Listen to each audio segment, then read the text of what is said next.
All right, everyone. Today we got Diego Ferreira with us. Diego, we're Mastermind Media. We do things a little bit differently from a traditional podcast.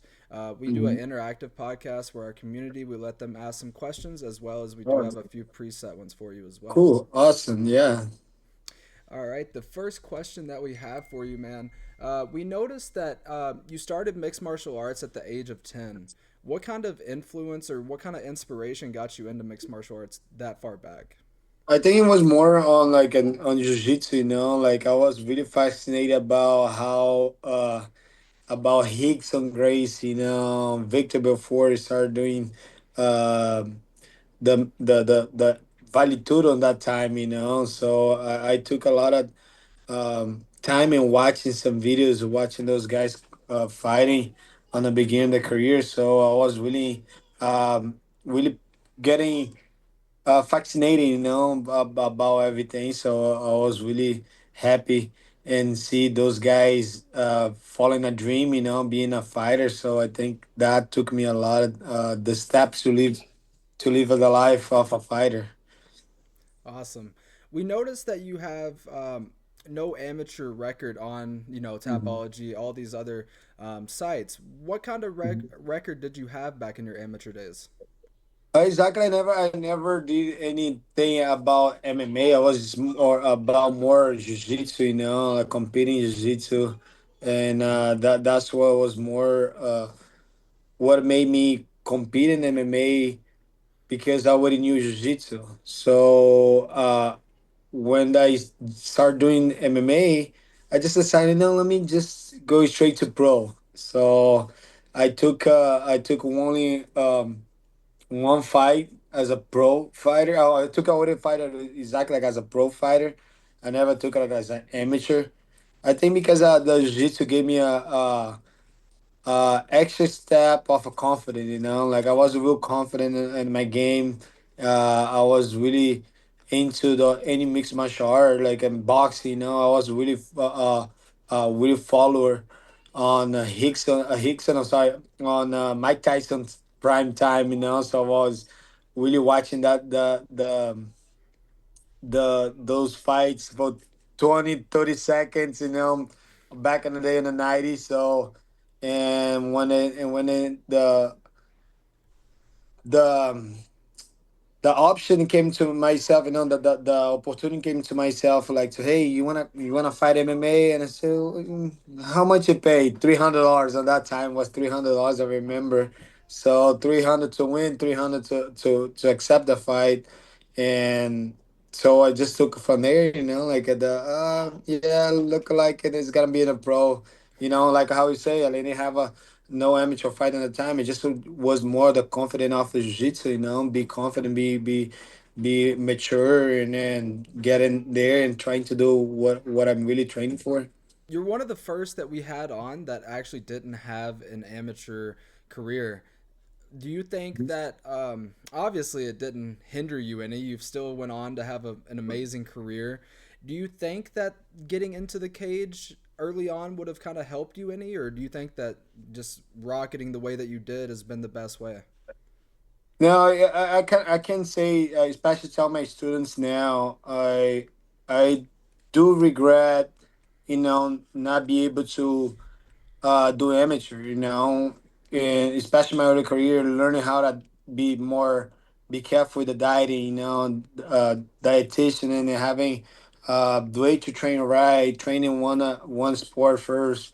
My thing was more jiu-jitsu, and I focused too much on that, and in the long run, it, it it's good to be able to do the amateur to figure out things, especially the way to train and the way to recovering, the way to manage the time inside the cage. Those things it's really important, especially of a person want to be the professional fighter, so you have to take the steps one step at a time, not like rush into everything. I took some loss. I think it was more into that, like not having the ability to organize danger and the situations.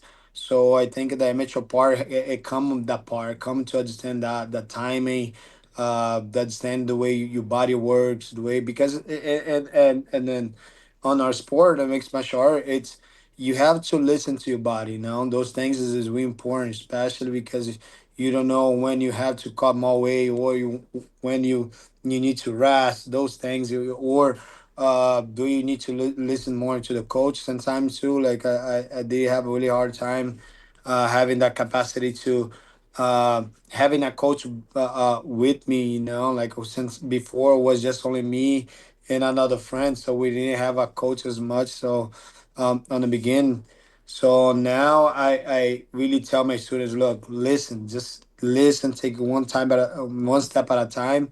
You really gonna be doing really good, but if you don't, you know, it's gonna get some.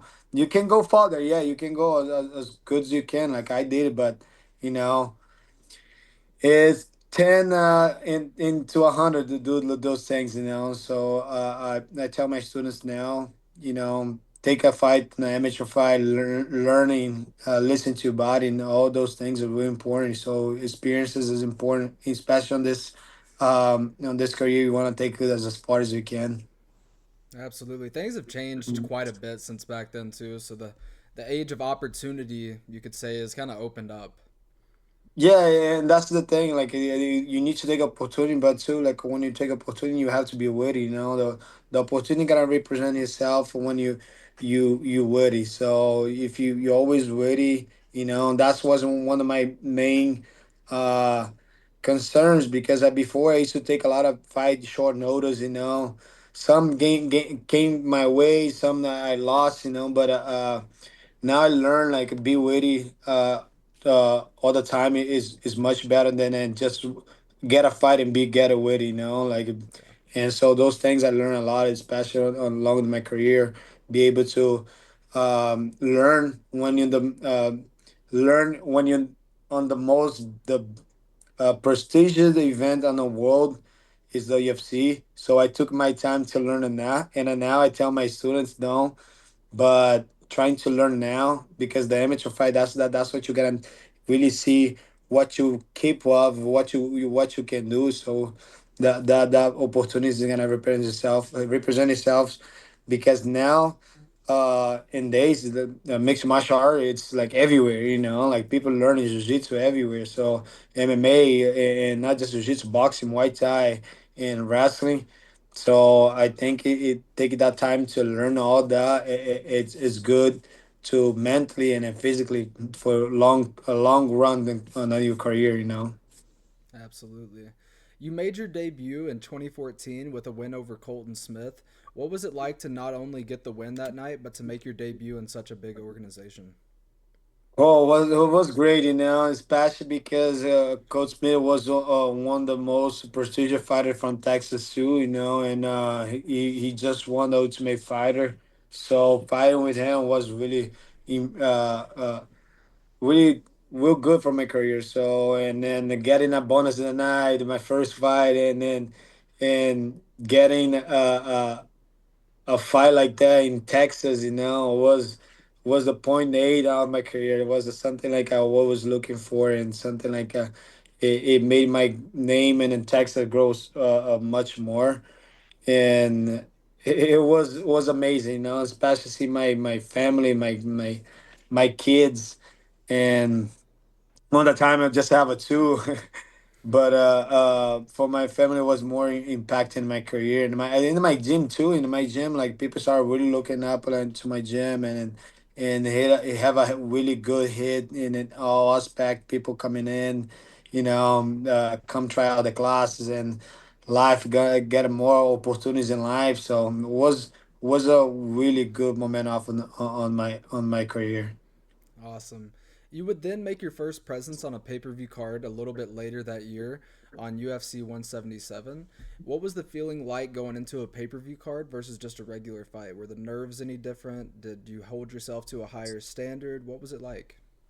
I was not even thinking about it, you know, like I'm not gonna lie.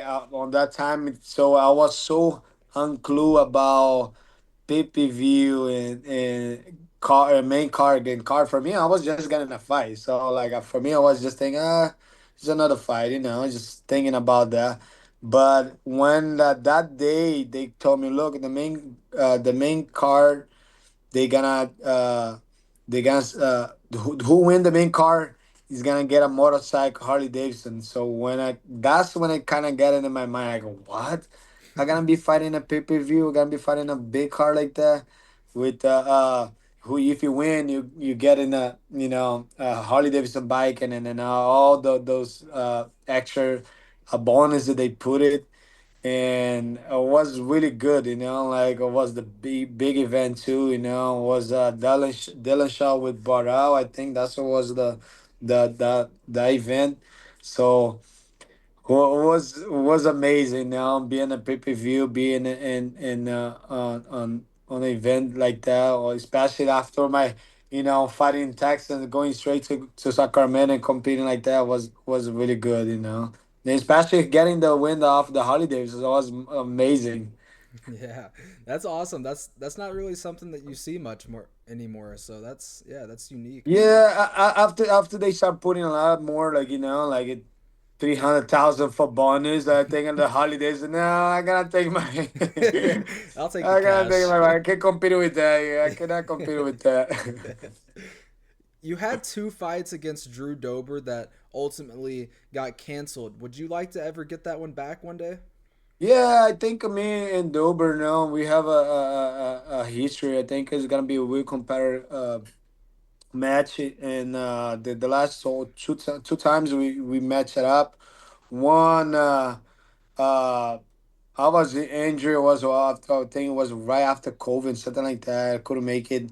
And another one, he got hurt, and it was really back and forth. But yeah, I think it's gonna be a really good fight, for us. And so, I think we need to run that back, and it'll be awesome to compete against this man. Especially after all he's been done on the division. So it's a good challenge on my side.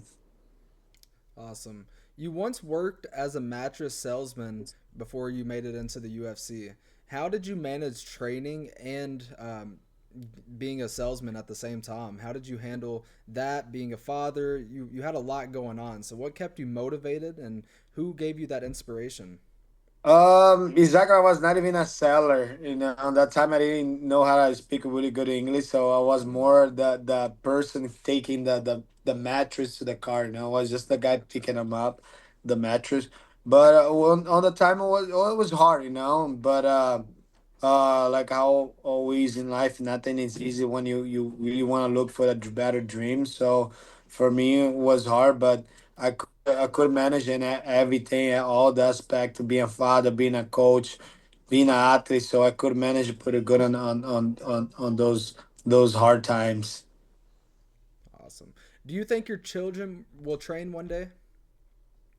I hope so. I look always up to that. I trying to give it the best example to my kids, not be just a fighter, but be a whole model for them. Be a person that they gonna look up to, see to get a dream come true. Come from another country and trying to do what I did is something like I really wanna then. To look that like my if my dad did what he did, I can conquer the whatever I want. So I'm really looking up to them to be able to achieve the goals. Whatever the goals they want to put in mind, not be discouraged. Just because I have a bad day, um, I'm not gonna be able to do it. But I want to then be happy what they want to decide. But if one day they want to do what I do, it'd be awesome. It'd be great to fall in the legend on the family. Be really good for me, and not just for me, but the happiness I gotta take to do with them. Together. It's something like I'm really excited to see one day in my life. Awesome. Are there any dream fights that you wish that you could maybe have? Maybe a future fight or a past opponent that may be retired or anything like that? Nah, I think one of the most fight I really want to get back was that one with Gillespie. Like I want something like I did in short notice, but was not that. Oh, sorry, you come over here. Sorry, sorry. No, you're good. Are we good? Yeah. Okay.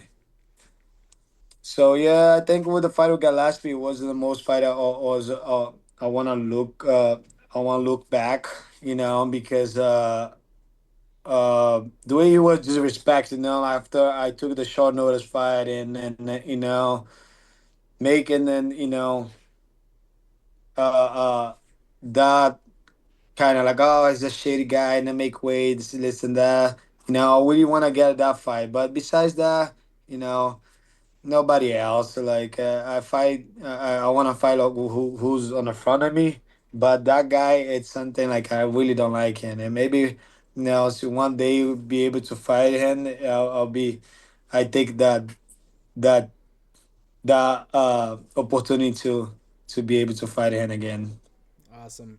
Well, the last question I have for you today, man. Mhm. What can we expect to see from you in the year 2025?